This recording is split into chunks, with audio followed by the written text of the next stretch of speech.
자, 오늘 하는 거는 여러분들이 개발을 하거나 기획을 하거나 그럴 때 필요한 부분이 뭘까를 좀 고민해 봤고요. 그래서 사이트에다 정보를 좀 올려놨어요.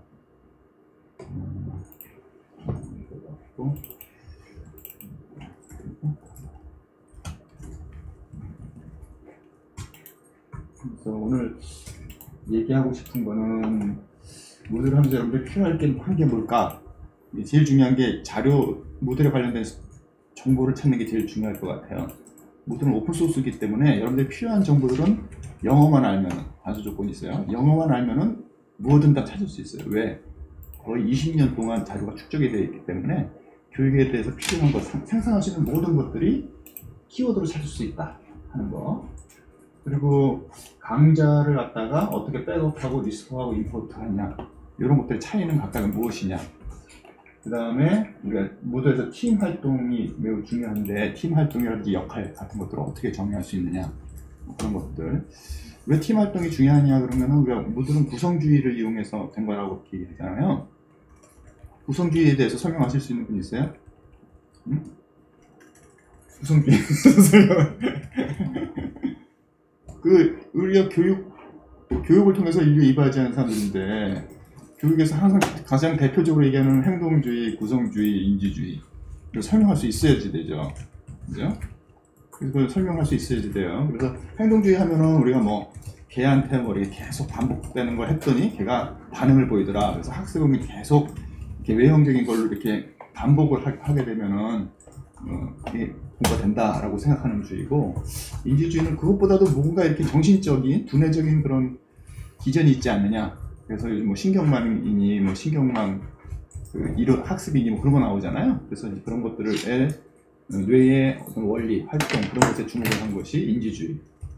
구성주의는 지식은 이렇게 우리가 개인별로 축적을 구성해 나가는 것이다. 그래서 개인이 그것을 구성을 하려고 그러면은 뭐가 필요해요? 인터랙션, 경험, 그 다음에 상호작용, 팀 활동. 그럼 다양한 팀 활동이 무들에서 제공이 되는 거죠. 그래서 무들이, 여러분들이 얘기할 때 무들이 구성주의 기반이다 라고 이렇게, 너도 무들 한다면 무들이 왜 특별해? 교육학적으로 그러면은, 무들은 구성주의에 입각해서 한 건데, 구성주의가 이런 거니까 그런 것들을 지원할 수 있는 많은 그런 도구들이 있어. 무들에는 뭐 게시판 하나만 보더라도 진짜 여러 사람들이 이렇게 같이 지식을 모아갈 수 있는 그런 활동들이 유연하게 쉽게 돼 있어. 그렇게 설명할 수 있어야 되는 거죠. 더구나 팀 같은 것들은, 팀 활동 같은 것들은 역할을 잘 이렇게 팀을 나눌 수가 있고요. 롤도 뭐 다양한 역할을 임무를 만들 수가 있어요. 자, 그래서 이제 그런 것들이 중요하고요. 지금 강좌 등록하는 방법들은 다 알아요? 모듈에 가장 디폴트로. 강좌, 내가 한 미션을 줄게.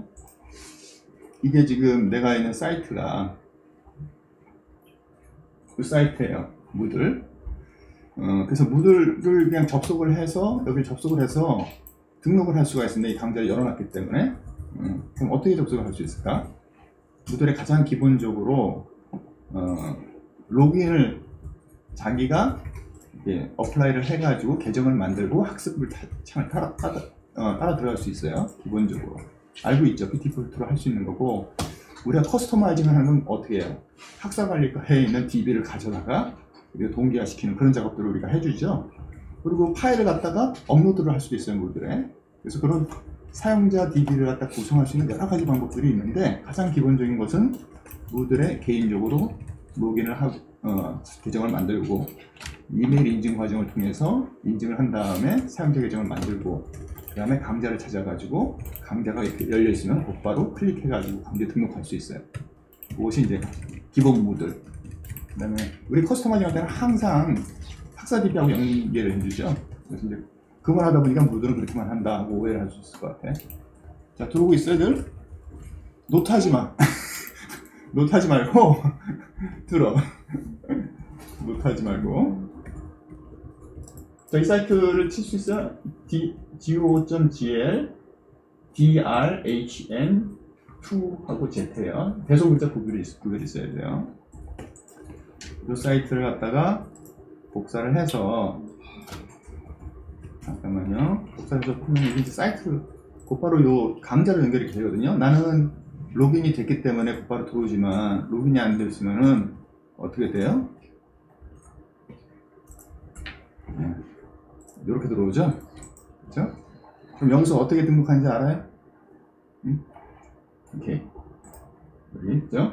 Create Your Account 있죠? 지금 하세요. 여기 만든 사람이, 이미 만들어 놓은 사람이 있나? 저... 있어요? 기억해요? 패스워드 있어? 네, 다 있어요. 저 지금 접속해 있습니다. 접속해 들어왔어? 네. 영업하는 사람이 제일 빠르네. 이거는 이제 반성해야 돼. 개발자가 제일 빨라야지. 그래서 이렇게 다다다닥 입력을 다 하고 Create New Account 하고 이메일 인증이 때문에 이메일로 가가지고 이메일에서 확인하고 그러면 이제 로그인할 수 있어요. 로그인한 다음에 아까 내가 준 주소가 뭐예요? 아까 준 주소가 곧바로 네. 여기서 주소니까 이메일이 안 가는 경우가 많아요. 이메일이 안 가는 경우는 스팸으로 가요. 보통 네이버로 하면 네이버나 지메일로 되어 있으면 스팸으로 가 있기 때문에 이렇게 등록을 하고 나서 이메일 계정에서 가서 확인을 할 때 스팸으로 가 있는 경우가 많이 있어요.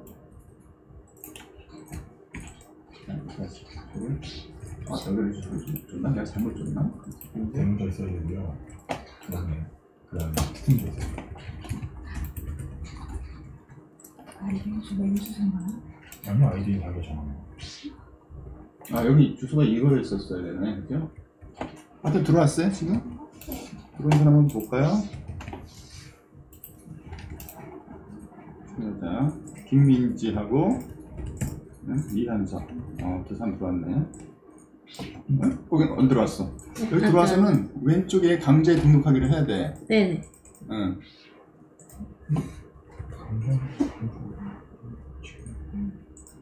자, 무들은 이제 두 가지죠. 무들의 사용자 계정을 만든 거하고 강의에 들어오는 거하고 이제 두 번째 단계예요. 그렇죠? 그래서 아마 아까 내가 잘못 줬을지도 몰라. 이 주소로 접속을 하게 되면은 이게 이 강의실 주소니까 KWUDQU 들어오게 되면은 이 강의실로 곧바로 들어올 수 있을 거예요. 그냥 들어온 다음에 왼쪽에 내 강좌에 이 강좌에 등록하기 왼쪽에 원고가 나오죠. 관리해 보면은 안 나오네. 나는 저번에서 그런가? 관리야 넘어가는데. 오케이. 김기승 들어왔어요. 김기승 대리.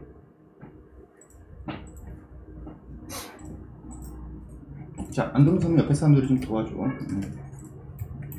다 안 들어와도 다 안 들어도 상관없어요. 아, 이거 초록색깔 거기만 들어가시는 거예요? 초록색깔 같은 데는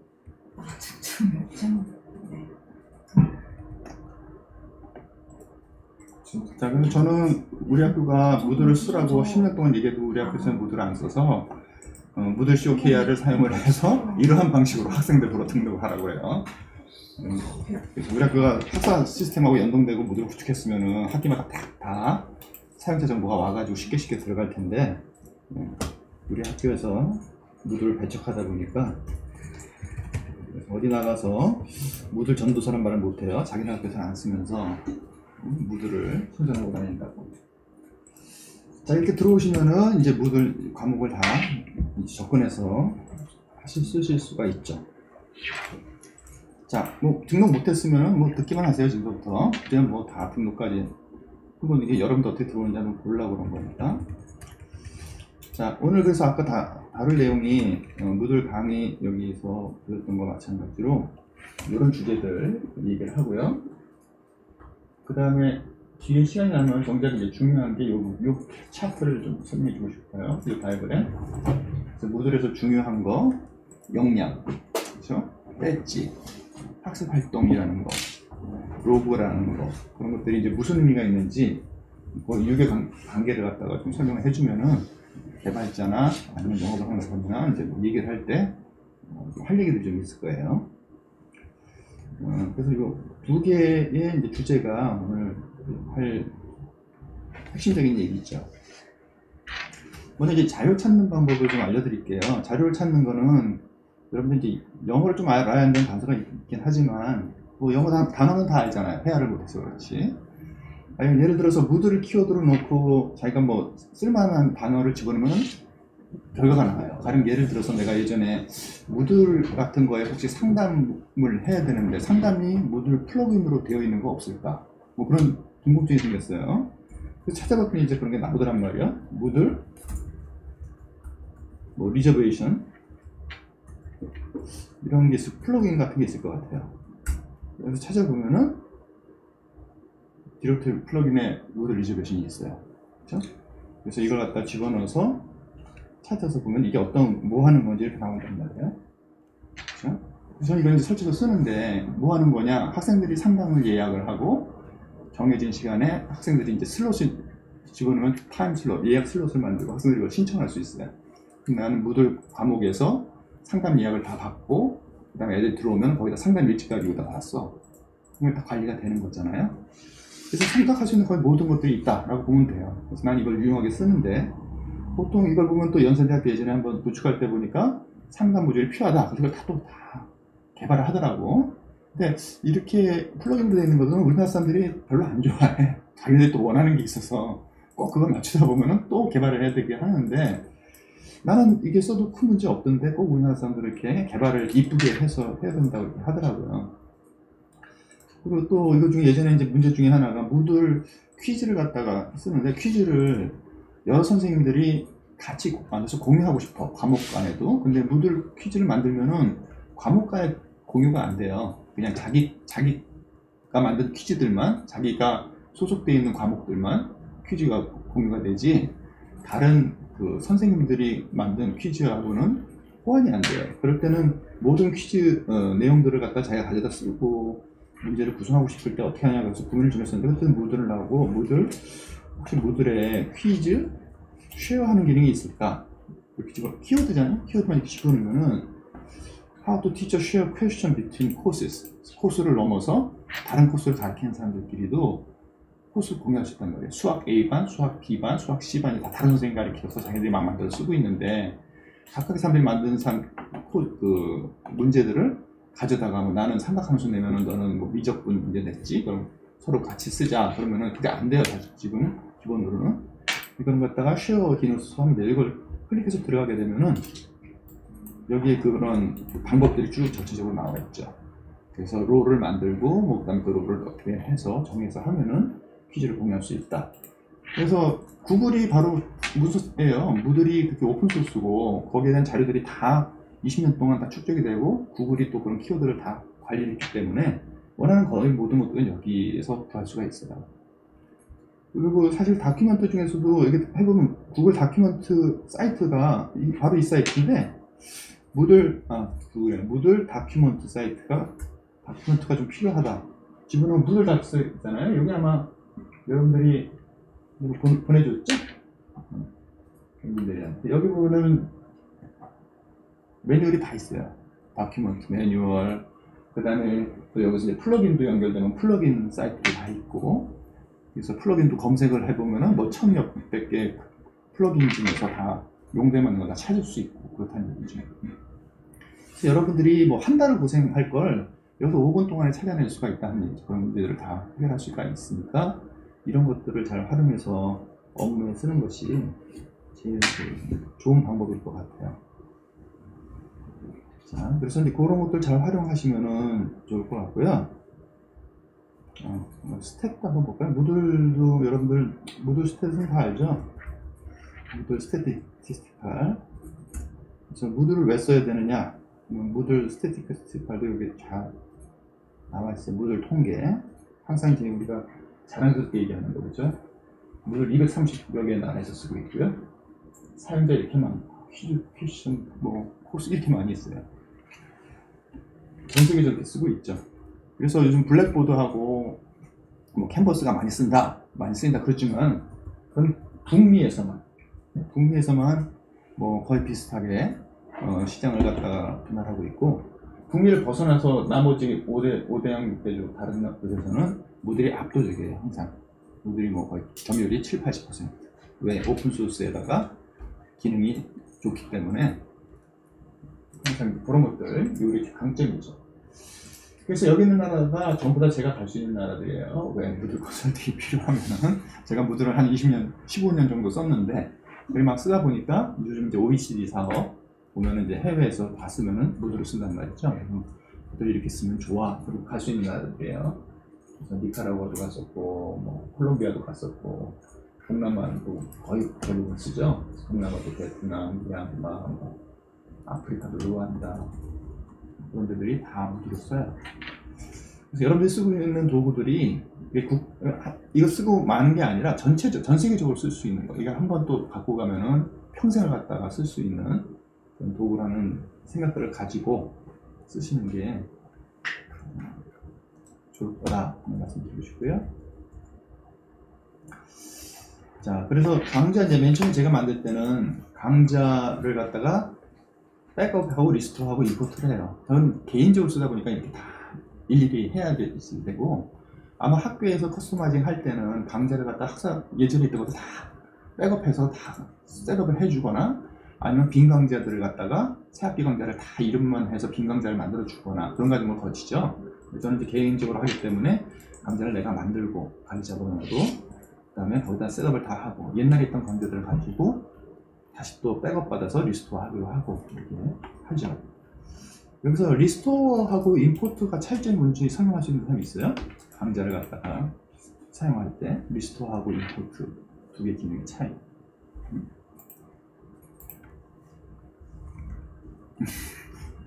이쪽을 해본 사람이 없어? 짐작만 했어라도.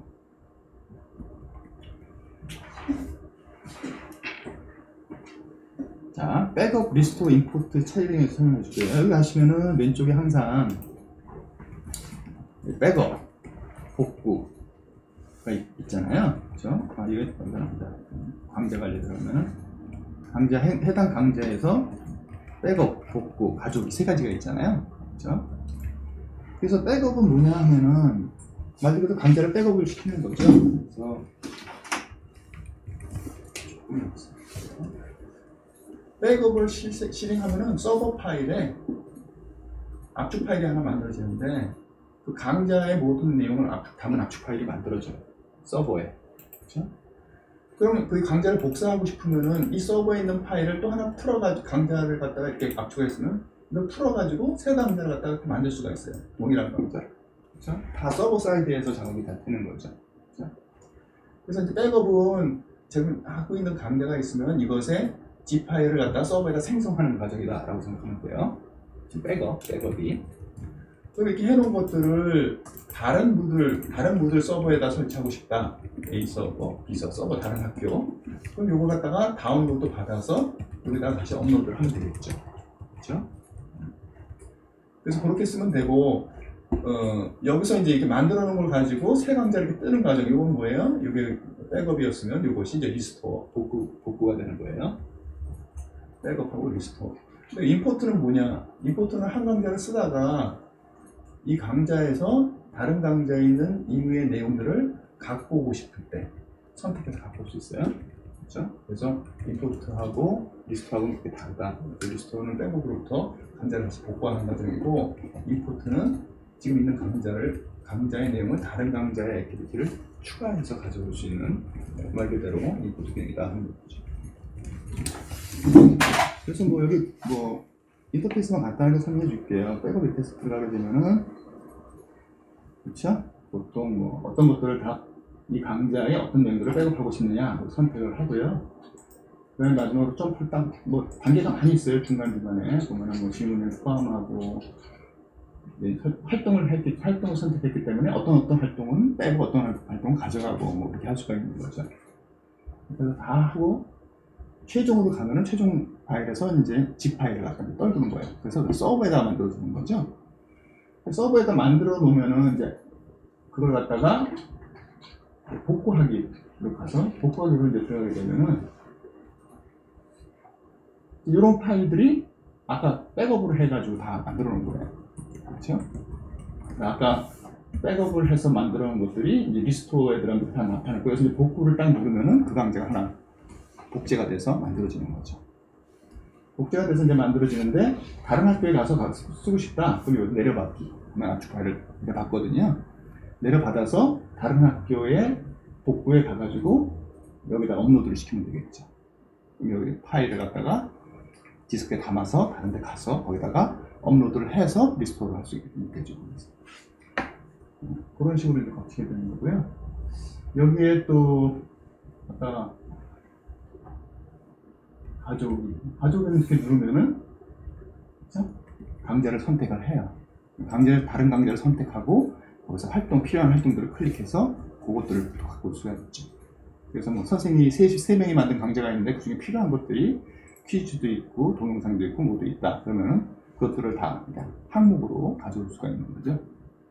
그런 개념이 여러분들 좀 알아둬야지 나중에 알아두시면은 이해하기가 좀 쉽겠죠. 자, 질문 있어요? 설명한 것 중에서? 자, 세 가지 기능에 대해서 배웠어요. 제가 따라해보세요. 백업, 그 다음에 리스토어, 그 다음에 임포트. 한글 이름 다 아시죠? 백업은 백업이고, 그죠? 리스토어는 복구, 그 다음에 임포트는 임포트예요. 이 번역이 아직 일관성이 좀 없어서 좀 아쉬운 부분이 아직 많이 있지만 그건 이제 나중에 또 봐야 될 사항이겠죠. 자, 그리고 이제 시간이 없으니까 대충 이제 개요적으로만 설명할게요. 그 다음에 팀하고 롤 변경 이렇게 있어요. 무드에서 이제 장점이 뭐냐면은 아까 구성주의 설명했잖아요. 그래서 팀 만드는 거. 그래서 사람들이 이렇게 참여자를 이렇게 보면은 참여자가 6명 있잖아요. 근데 이게 한 300명이 된다. 팀을 만들어 줄 필요가 있겠죠. 그래서 팀 활동을 갖다 하려고 하면 팀을 먼저 짜야 되는데 학습 활동에 강좌 관리가 들어가면은 사용자 중에 있을 거예요. 모둠이라고 되어 있어요. 모둠이란 말이 이게 사실 초등학교 애들이 쓰는 조라는 얘기인데 이게 막 언어가 통일이 안 돼 있어. 그룹이라고 그럴 수도 있고 팀이라고 그럴 수도 있고 모둠이라고 그럴 수도 있어요. 그래서 이런 것들도 좀 한번 정리할 필요가 있는데, 자, 모둠으로 들어가면은 여기서 모둠을 인터페이스 영 마음에 안 들죠? 여기서 모둠을 이제 생성하면 이걸 누르는 거예요. 이게 절차적으로 이렇게 돼 있지 않고 들어가면은 막 우르르 뭐 기능들이 막 봉두난발을 하고 기다리고 있어요. 모둠 생성을 여기서 해요. 이게 프로세스적이 아니라 막 그냥 널브러져 있는 거지, 뭐 이런 것들. 자, 그러면은 여기다가 모듈 이름을 갖다 뭐 1조 뭐 이렇게 주고서 이름을 하나하나씩 선택해서 집어넣어서 만들 수 있어요. 수동으로 만들 수도 있고. 근데 뭐 그렇게 해서 만드는 거는 뭐 나중에 여러분들이 보시면 될 수 있고, 여기 저는 이제 자동 생성 같은 것들이 장점이 좀 있어요. 자동 생성이 이렇게 뭐냐면은, 자동 생성은 모둠의 수로 할 거냐 구성원이냐. 모둠의 수는 뭐냐면은 100명이 있는데 10개 주로 나누고 싶다. 그러면은 여기다 10이라고 했어요. 그냥 모둠 10개 모둠으로 나누겠다는 얘기죠.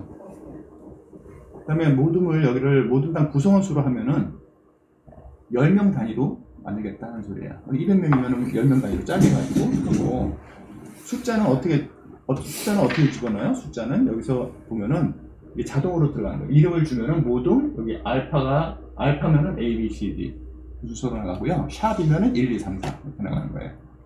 그 무슨 말이냐면은 이게 만약에 조 하고 이렇게 쓰면 조 1, 조 2, 조 A, 조 B, 조 3, 조 4. 그럼 이게 만약에 샵이면은 샵이면은 이게 조 1, 조 2, 조 3, 조 4 이렇게 나가는 거예요. 설명서에 있어요. 내가 얘기하는 게 아니라 알파, 골뱅이하고 샵 자동으로 생성할 때, 그렇죠? 자동으로 해가지고 뭐 1000명이 듣고 그다음에 5명씩 만든다 그러면 쓰기 힘들잖아요. 조 이름만 줘서 뭐 팀으로 할 건지 조로 할 건지 아니면 이름을 줘가지고 뭐 올챙이로 할 건지 올챙이 1, 올챙이 2, 또 올챙이 A, 올챙이 B 뭐 그런 식으로 자동으로 해서 조를 만들 수가 있어요. 그런 장점이 있는 거죠. 자, 그래서 그런 것들이 이제 그 팀을 그렇게 만들 수도 있고, 여기서 이제 사이트 관리에서 이제 항상 강조되는 게 여기 사용자 중에 보면 사용 권한이 있나? 역할 정의가 있어요. 그래서 모드에서 이제 역할 정의가 기본으로 이렇게 돼 있잖아요. 여기 보면은 기본으로 돼 있는데 내가 특별히 어떤 권한을 줘서 어떤 역할을 만들 수 있어요. 예전에 내가 사이코 가정학습이라고 캐리스 학생 과제 그래서 할 때 제 문제가 뭐냐면 LMS를 만드는데 학부모들이 들어와서 학생들을 이렇게 모니터링 할 수 있는 게 있으면 좋겠다 라고 만들었는데 LMS 만드는 다 나가 떨어진 거야. 학부모들이 들어와서 그 역할을 또 하나 만들어서 하려니까 힘들죠. 근데 무대에서는 어떻게 하면 돼요?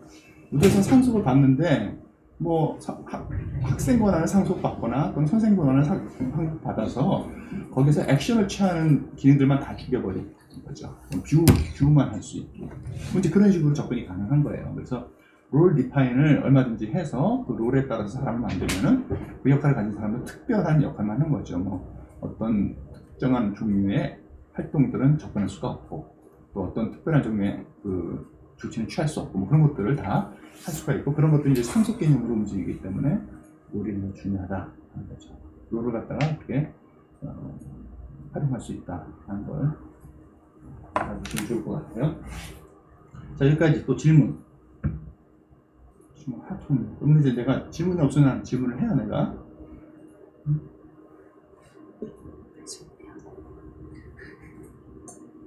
질문 있어요? 이 질문을 한다는 게 매우 중요한 거예요. 왜냐면은 아무 생각 없이 듣는 얘기거든요. 질문이 없다는 얘기. 아까 골뱅이랑 샵으로만 돼 있었잖아요. 그 외 기능을 하려고 하면 그건 안 되는 거예요? 왜냐면은 골뱅이하고 샵은 골뱅이 같은 경우는 ABCD 순서대로 이제 ABCD 순서대로 하잖아요. 그러니까 그게 순서 아니면 숫자 아니면은 알파벳으로 순서를 매기잖아요. 그 외는 할 수 없는. 예를 들면 기억, 니은, 지금, 니을라는. 그거 좋은 아이디어예요. 이렇게 창의성이 있어야지 돼. 그건 이제 만들어 놓아야지 우리가. 만들어 놓을 수 있는. 뭐 그룹 조가, 조나, 조다. 그건 우리가 만들어 놓을 수 있겠죠. 그러니까 외국에서 만든 거니까 그런 것들은 못 하는 거죠. 아니면 우리가 주는 어떤 패턴이 있어서 뭐 패턴을 무한대로 이렇게 쭉 놓고서 뭐 올챙이, 개구리, 뭐 사슴 뭐 이렇게 쭉 이렇게 랜덤하게 집어넣을 수 있는 방법도 있을 수 있겠고 창의성이 제일 뛰어나요. 질문하지 않아. 그래서 뭐 생각을 하면서 뭐든 해야 돼요. 우리 학생하고 난 수업할 때는 항상 질문을 해서 괴롭히고 학생들한테 질문하게끔 하고 그러는데 그렇게 해야지 뭐가 이제 남는 게 있고 그렇죠. 자 그러면 이제 전반부 끝나고 후반부로 들어와서 이 핵심 부분이죠. 이거들의 이제 아마 이 부분을 이해하면은 개발자나 이제 영업하는 사람들은 큰 부분을 이해를 할 수 있다고 봐요. 이 기능을 설명을 해줄게요. 모듈은 보면은 그 단위 활동이 학습 활동 또는 리소스라고 되어 있죠. 액티비티, 리소스. 그래서 그걸 갖다가 얼마든지 추가를 할 수가 있어요. 그래서 모듈에 들어가면 인터페이스가 이렇게 3단으로 되어 있잖아요. 작은 열, 가운데 열이 있고, 그렇죠? 가운데 열에 주로 액티비티하고 리소스들이 들어갔죠. 그리고 이게 이제 단위로 이렇게 나눠져 있는데, 이 하나하나를 뭐라고 불러요? 주차. 영어로는 뭐라고 불러? 응? 영어 안 돼? 영어는 섹션이라고 그래. 섹션. 하나하나의 섹션이 우리가 필요에 따라서 주별로 나올 때는 주차라고 그러는 거고, 영어로 weekly. 그 다음에 주제어로 할 때는 topic으로 하는 거예요. 그렇죠? 그러니까 우리가 주차라고만 알고 있지만 워낙 이름은 섹션이고 단위 모듈이라는 뜻이죠. 섹션이고 그 섹션을 주차로 사용할 수도 있고 topic으로 사용할 수도 있는 거죠. 그렇죠? 근데 기본적으로 이제 학교 교육을 하다 보니까 1주차, 2주차 뭐 이렇게 가는 거고 주제 단위로 들어갈 때는 topic으로 우리가 설정을 하면은 자동으로 위크가 안 나오고 주제로 해서 뭐 무슨 주제로 할 수도 있어요. 그리고 양쪽에 있는 이 두 개는 여러 개의 단위의 소들로 이렇게 구성이 되는데 이 단위 소들을 뭐라고 불러요? 조동이 될 때 이거 뭐라고 불러? B로 시작해. K로 끝나. 뭐야, 정말. 응? 난 몰라. 응? 이거 뭐라 불러? 응. 불러.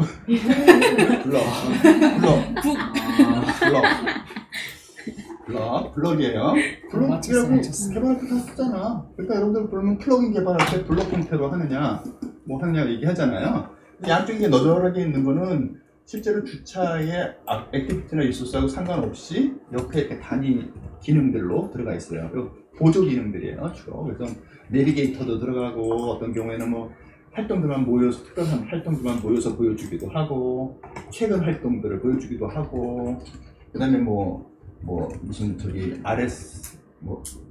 RSS라고 그러나? 피더 같은 것들을 집어넣기도 하고, 그래서 여기도 뭐 한 10가지, 10대까지가 기능이 있어서 필요한 걸 집어넣어서 만들 수가 있죠. 그러니까 이거는 이제 도우미들이죠, 도우미들. 그러니까 내비게이션 같은 것도 중요하니까 맨 왼쪽에 나오는 게 이제 내비게이션.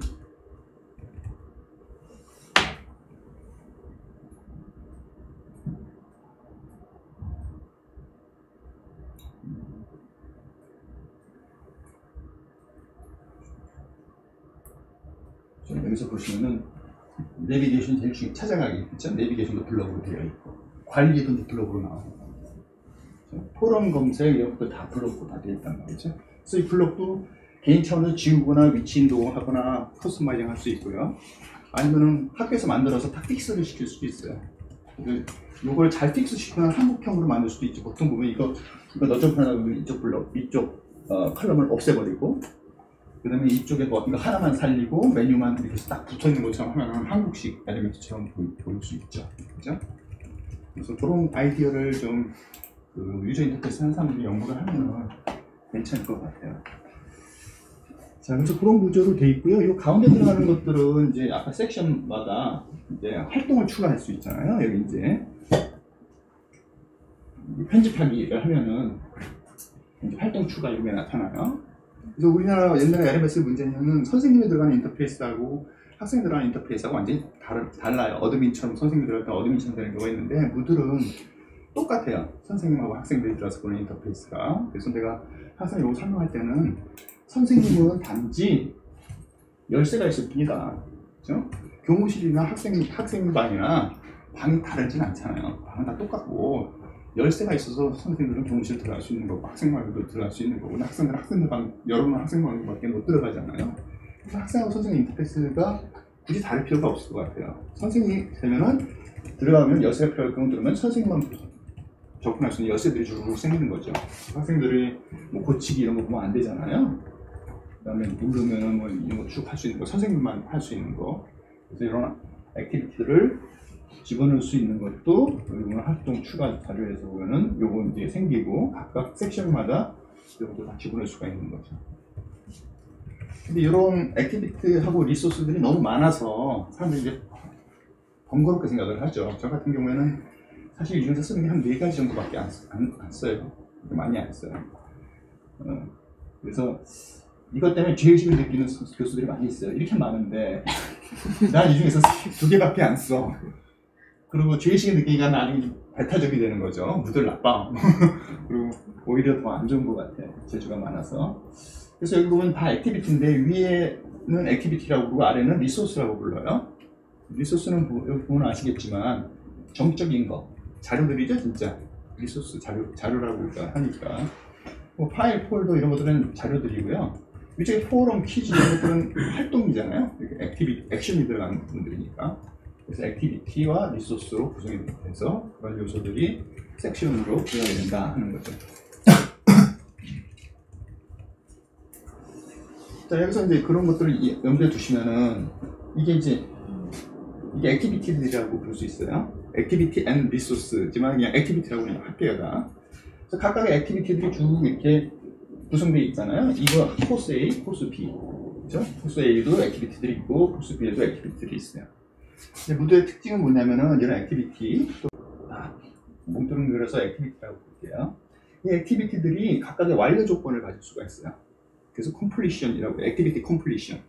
그러니까 활동 완료 조건이라고 하는 거죠. 우리나라 또 뭐 이수라고도 하기도 하는데, 가령 이런 거예요. 어떤 것들은 클릭 한 번만 딱 하면은, 이건 클릭만 한번 하면은 완료. URL 같은 거. URL 한번 클릭해서 들어왔다 그러면은 클릭한 걸 갖다 트랙을 해서 완료를 해줘요.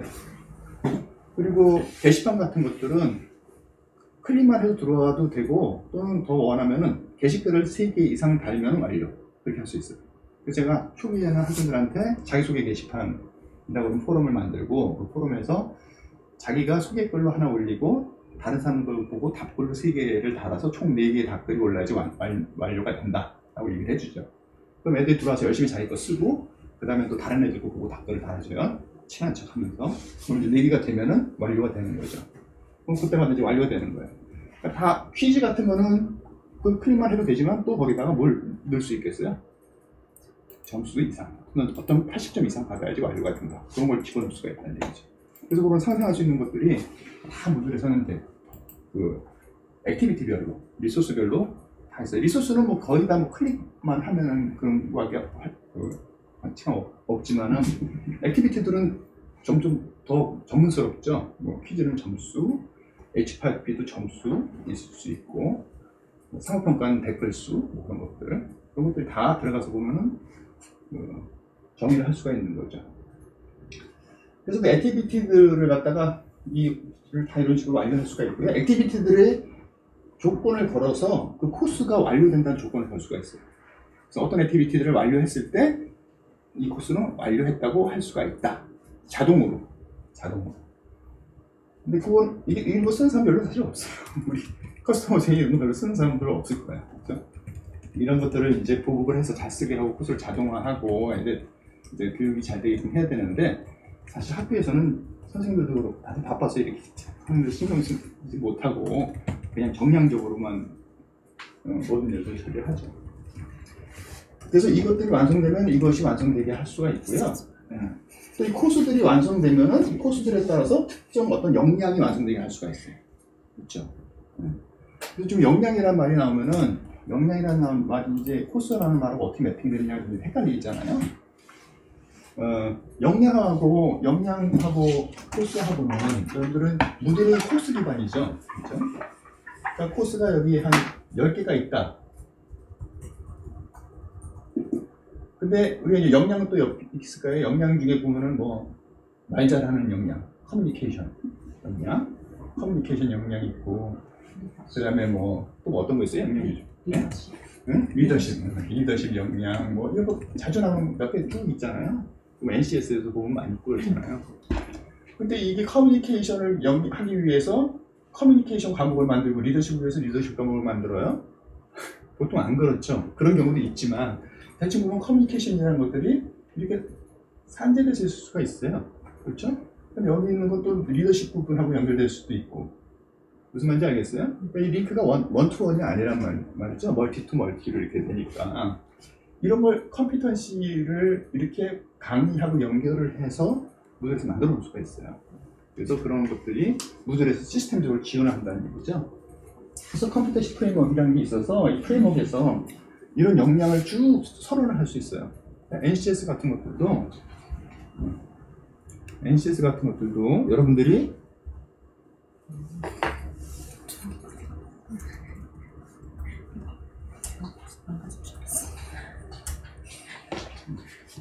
NCS 같은 것들도 그런 역량을 만들 수가 있어요. 예전에 그래서 한 10개 정도 만들어 놓고 코스하고 연결을 시켜놓고 있을 것 같아요. 그래서 그런 거 시도한 적도 있었는데, 근데 컴퓨터식 프레임워크도 결국은 보면은 수기로 해야겠죠. 이런 게 있으면은 얘가 이거 완성해서 뭐 해가지고 다 학교마다 정책이 있으면 그걸 갖다가 뭐 매핑시키고 조사하고 포트폴리오 받고 뭐 그렇게 해서 수동으로 하는 방법이 있겠고, 무들에 이걸 이용을 하면은 무들에 이게 산재되어 있는 각 코스들의 산재되는 활동 조건들을 이용을 해가지고 코스 컴퓨터시하고 연결할 수가 있겠죠.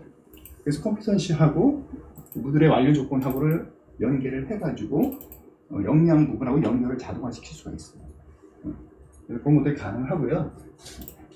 그래서 컴퓨터식 프레임워크를 만들고 나서 그것부터 이제 러닝 플랜이라는 걸 갖다 구체적으로 만들어요. 이거 프로그래머가 있을 테니까 예를 들자면은 컴퓨터식 프레임워크가 클래스라고 그러면은 러닝 플랜은 오브젝트라고 생각하면 돼요. 컴퓨터식 프레임워크를 가지고 구체적으로 만들어 놓은 구체적인 러닝 플랜, 스페시픽한 러닝 플랜이라는 거죠. 학습 계획. 그럼 사실 이 학습 계획에 따라서 학생들이 여기 할당을 해주는 거예요. 왜냐면 2학년, 3학년이 있으면 1학년들이 완성해야 될 학습 계획이 2학년들하고 좀 다를 수가 있겠죠. 또 이과 애들이 있으면 이과 애들하고 문과 애들하고 완성해야 될 학습 역량이 다를 수 있을 거 아니에요. 그렇죠? 그러니까 그런 컴퓨터식 프레임워크가 있고 그 컴퓨터식 프레임워크로 또 구체적인 그 오브젝트인 학습 계획이 나오고, 그 학습 계획에 따라서 문과를 애들을 뭐 적용할 건지 이과 애들 적용할 건지 1학년들을 적용할 건지가 나올 거 아니에요. 그래서 그때 사람으로 이제 적용되는 걸 갖다가 코호트라고 불러요. 그래서 코호트하고 팀하고 단점은 뭐예요? 하고 물어보면 코호트는 팀은 뭐예요? 팀은 강의 내에서 조를 짜는 거죠. 코호트는 사이트 내에서 사람들을 갖다가 코호트로 할당할 수 있어요. 그렇죠? 어떤 애는 내가 뭐 수학을 듣지만은 내가 3학년일 수도 있고, 내가 과학을 듣지만 내가 이과일 수도 있잖아요. 그런 개념하고 똑같은 거예요. 그때 뭐 이과 문과는 코스하고 관계가 있어요, 없어요? 코스하고 관계가 없단 말이죠. 그러면은 그런 팀은 어떻게 만들어? 팀을 만들 수 있는 방법이 없잖아요. 그래서 이제 그런 팀은 코호트라고 그래가지고 직접 사이트 사용자를 가지고 그 팀을 만들 수 있는데, 그 팀은 그 강좌하고 상관없이 전체 사이트에서 사람들을 할당해서 뭐 1학년, 2학년, 3학년 그런 식으로 만들 수가 있다는 거죠. 그래서 그런 프레임워크가 움직이는 거죠. 거의 다 끝났는데 여기 밑에 보면은 배지가 있잖아요. 배지가 사이트 배지, 코스 배지 이렇게 있어요. 사이트 배지, 코스 배지 여기 보면은 배지도 마찬가지로 기본적으로 이렇게 수동으로 다 줄 수 있어요. 배지 만들어 놓고 너 잘했어, 마음에 들어 한 명씩 이렇게 어사인 해가지고 배지를 줄 수 있지만 자동으로 줄 수 있는 방법도 있는데, 그 자동으로 줄 수 있는 방법이 이제 가장 기본적인 게 학습 완료가 뭐뭐가 완료를 하면은 잘했어요 배지를 준다든지 그런 게 가능하죠. 그래서 또 조합으로 줄 수 있어요. 퀴즈를 50점 이상 받고 자기소개 게시판에 댓글을 3개 이상 올리면은 그럼 얘는 리더십 점수를 주겠다.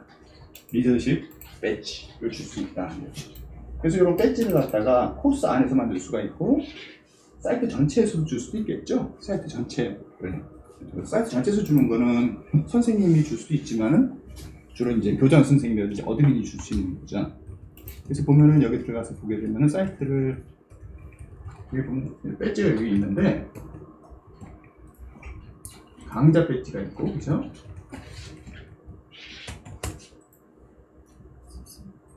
배지가 어딨지? 학습 성과 바로 밑에. 학습 지금 참고. 마우스 바로 아래. 거기. 마우스 있어요. 이 배지 있잖아요. 이 배지는 강좌 배지겠어요? 사이트 배지겠어요? 강좌 배지. 강좌 있으니까 강좌 배지라는 거죠. 그러니까 똑같아. 뭐, 관리하는 방법은 똑같이 있고요. 사이트 관리는 이제 제가 어드민 권한이 있어서 이게 나타나는 건데, 여기 들어가게 되면은 여기 사이트 배지가 바로 밑에 지금 바로 바로 아래. 있어요. 그래서 여기 설정에서 들어가게 되면은 똑같아요. 결국은 배지 설정하는 방법이 관리, 요 인터페이스가 똑같아요. 사이트나 강좌나 똑같아요. 자, 그래서 배지를 갖다 그런 식으로 정의해서 이제 활용을 할 수가 있다 하는 것이 이제 핵심이죠. 그래서 이제 정리를 좀 해드릴게요. 이거 다 일일이 그래서 보면은 모니터링하고 이제 모티베이션 뭐 쭉 있는데, 여러분들 이제 이런 것들 쭉 따라가면서 이런 것들이 어떻게 되는지 한번 보여드릴게요. 먼저 액티비티 컴플리션 하는 사례를 보여드릴게요. 여기 보면은 여기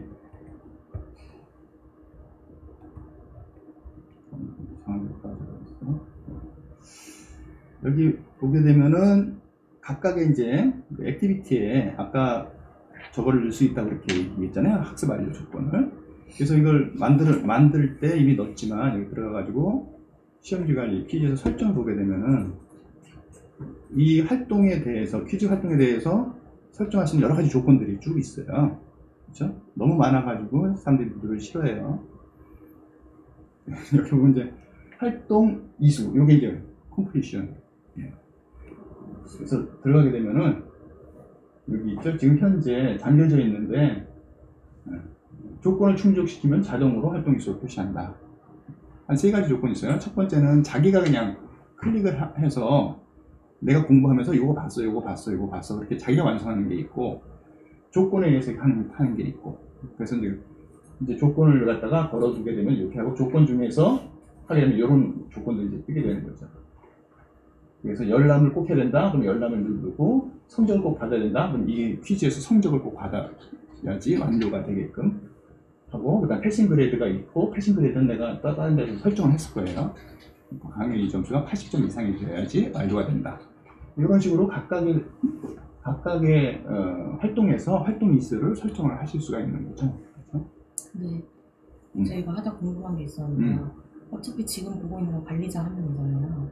선생님 한 명. 그러니까 근데 저기 관리 모드 활성이 왜 또 필요한 거예요? 어디 관리 모드 활성? 날짜. 아, 요거는 날짜 그 관리 모드. 날짜를 따로 관리하는 저 활성 모드가 왜 있어야 하는지를. 아, 이거를 안 하면은 아무 때나 해도 되지만 2주까지 퀴즈를 완성해야지 돼요. 그럼 이걸 넣고 그날까지 이걸 걸어놓는 거예요. 그러니까 날짜가 들어가는 건 이해가 되는데 이 날짜를 온 시키기 위해서 저 관리 모드 활성을 꼭 눌러야 된다는 게. 왜냐면은 날짜를 상관이 없을 수도 있고 상관이 있을 수도 있으니까. 그냥 디폴트는 이렇게 놔두면은 항상 열려 있는 거고, 관리 모드, 날짜 모드, 그러니까 관리 모드라는 게 이게 말이 좀 애매한 거지. 이게 그냥 날짜 관리, 뭐 활성이라든지 이렇게 해놓으면 좋은데, 그냥 관리 모드라고 하니까 되게 뭉뚱그려 보이는데, 이건 특별히 날짜를 갖다가 제한을 둘 것이냐, 그러면 날짜를 명료하게 할 것이냐, 그러면 이걸 클릭을 하고 날짜를 주면은 그때까지 해야 돼요. 그냥 그때 지나서 이제 해도 점수를 받거나 뭐 80점 이상 받아도 소용이 없는 거죠. 기본적으로 오늘로 들어가서. 네, 기본적으로는 항상 열려 있고, 디폴트는 이게 안 선택돼 있잖아요. 여러 가지 조합을 할 수 있는 거예요. 그래서 이렇게 이 속의 기한은 이제 덧붙여서 end로 가는 거죠.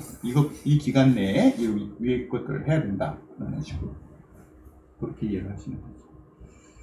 자, 그래서 조건을 이렇게 각각 걸어줄 수가 있는 거고요. 그리고 이건 내가 수업 진행되는 거를 참고로 해서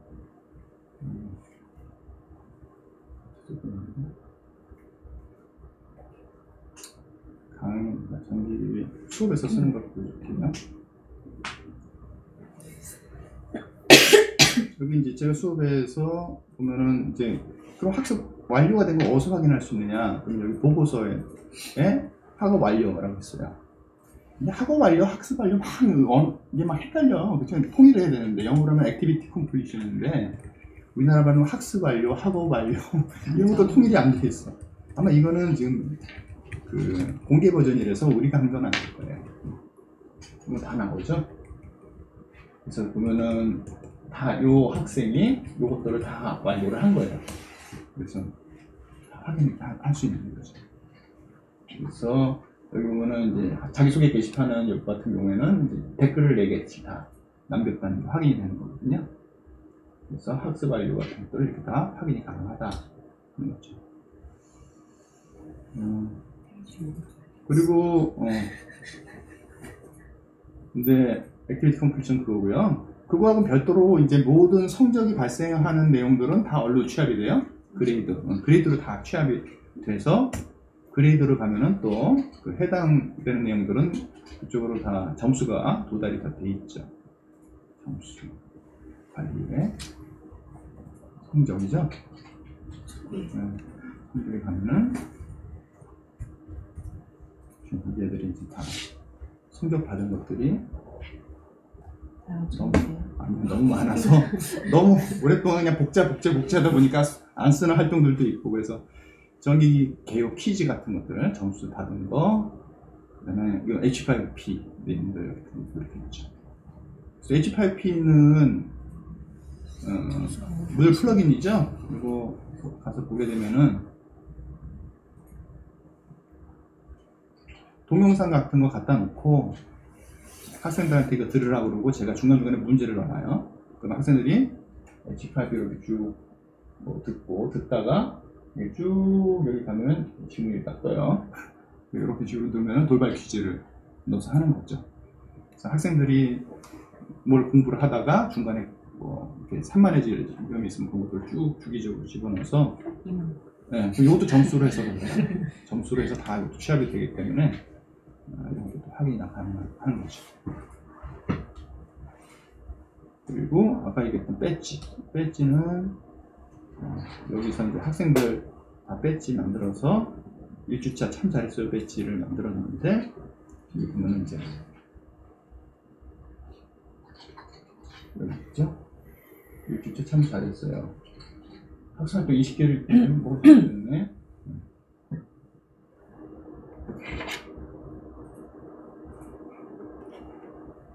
이건 관리가 아니네. 이거는 이제 학생 입장에서 자기가 받은 게 나타나는 거고요. 관리를 보려면은 보자. 여기서 내가 받은 배지가 뭔가 학생들이 이렇게 나타나고, 나는 선생님이니까 관리에 들어가서 관리에 배지를 보게 되면은 배지 관리. 그리고는 학생들이 30명 중에서 26명이 배지를 받은 걸 확인할 수 있어요. 30명 얘네들이 다 이제 배지를 받은 거거든요. 이 배지를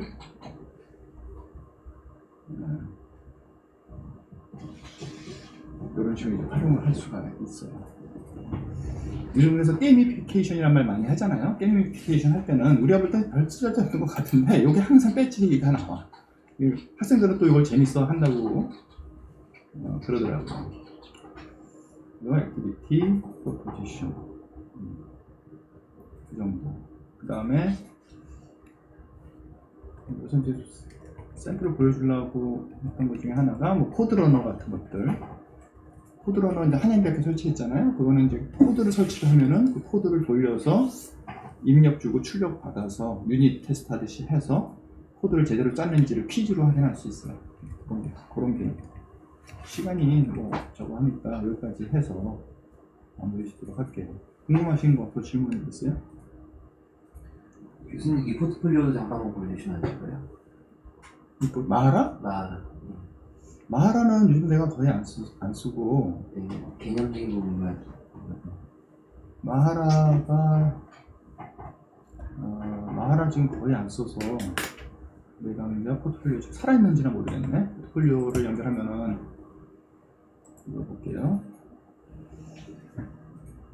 지금 이 포트폴리오 역시나 죽어있네. 안 쓴 지 그래서 마하라라고 해서 모듈로 이렇게 같이 연결을 해가지고 싱글 사인온으로 설정을 해놓을 수 있는 게 있거든요. 그래서 마하라는 뭐냐면은 포트폴리오 보통 우리나라 사람들 관심이 많잖아요. 그건 왜 그러냐면은 무들은 역시 아까 얘기했던 것처럼 강좌 단위로 되어 있잖아요. 강좌 단위.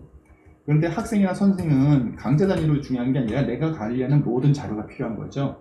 학생들은 그런 자료를 이용을 해서 나중에 취업을 할 때 내가 이렇게 뭐 이런 뭐 작품을 만들었어. 이런 파일들이 있어. 이런 게시글들이 있어. 그런 것들을 제출을 하면 좋은 거고, 교수자는 내가 ABC 과목을 가르치지만 ABC 과목에서 필요한 학습 뭐 동영상이라든지 무슨 자료들이 공통적으로 필요한 게 있잖아요. 그래서 교수 강의를 어떻게 할 것인가에 대한 포트폴리오가 보통 있어요. 근데 그런 것들은 아까 뭐 컴퓨터식 얘기했듯이 강좌 종속적이 아니라 사람 종속적이 되는 거죠. 그래서 어떤 식으로 구성이 되냐면은 그걸 설정을 해놓으면은 무들에서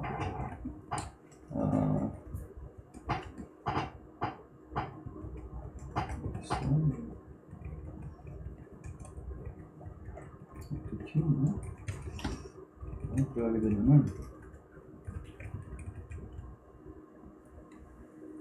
무들에서 일어나는 모든 액티비티라든지 그런 결과물 파일이라든지 뭐 게시글에서 있었던 것들은 전부 다 마하라로 송출할 수 있도록 이렇게 돼 있어요. 그래서 마하라라고 하는 이 포트폴리오. 그래서 이거는 60차 잠수 게시판으로 들어가게 되면은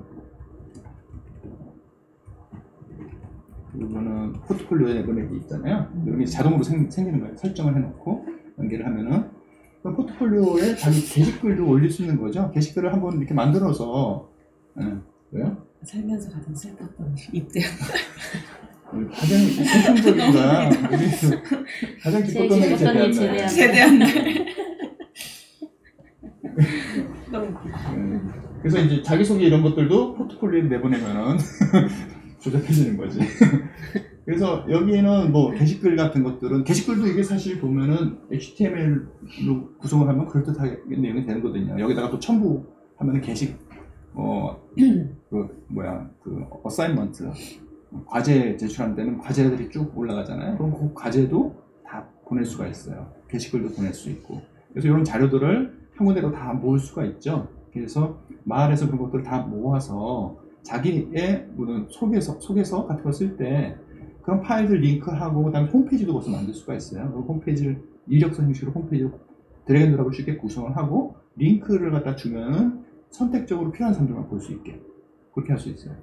상당히 좋은 기능인데 우리나라에서는 그게 학생들이 좀 쓰기가 불편하다고 생각하는지 오히려 단순한 걸 원해서 그게 잘 안 되는 것 같고, 그리고 마하라 쪽으로 가면은 마하라 쪽에서는 SNS처럼 그걸 사용할 수가 있어요 또. 그래서 여기는 SNS라고 그래봤자 모든 메시징이라든지 그런 것들이 강제 단위로 무들에서 돌아가잖아요. 근데 강제 단위로 하지 않고 또 동호회라든지 뭐 의견이 맞는 사람들 또 취미반 그렇게 해서 하고 싶을 때는 마하라 쪽에서는 이제 학습 단위 그 강제 구분이 아니라 자기가 원하는 그런 새로운 SNS를 만들 수 있고 또 거기에다 필요한 자료들은 또 무들에서 다 끌어온 것들이 있고 자기 개인 소개서라든지 이력서를 웹 기반으로 만들 수도 있고 그래서 그런 좋은 기능들이 있는데 활성화는 안 돼 있어요. 그게 잘. 그래서 그런 것들이 있다라는 거. 이게 왜 이렇게 했냐면은 여러분들 질문 안 하는 것처럼 자기소개 게시판을 학기 초에다가 자기소개를 올려라 그러면 딱 한 줄이에요. 김계동입니다. 잘 부탁합니다. 다들 똑같아요. 그래서 좀 여기 조사를 해봤더니 이런 식으로 구체적으로 지침을 줘야지 제대로 쓴다 라고 해서 이렇게 바꿔놨어요. 바꿔놨더니 많이 쓰는 애들은 뭐 소설을 쓰는 애들도 있더라고. 자기 뭐 줄줄이 쓰다가 그리고 이제 다른 애들과 댓글 달아놓고 그러면 이게 이제 교육학적으로 아이스 브레이크라고 그래가지고 애들끼리 이제 유대감 같은 것도 생기고 뭐 그런 것도 있어서 학교 중에 꼭 자기소개 게시판 쓰라고 그러거든요. 교수님 또 질문 있습니다. 네. 상호평가나 루브리 평가도 설명을 잠깐 해주시면 안 될까요? 아, 상호평가 설명드릴게요. 네, 이번에 권사대 쪽에 다 필요한 것들이라 알아야 될 것 같아서. 상호평가는 지금 여기 보게 되면은 저는 한 10년째 학생들 과제 평가를 하지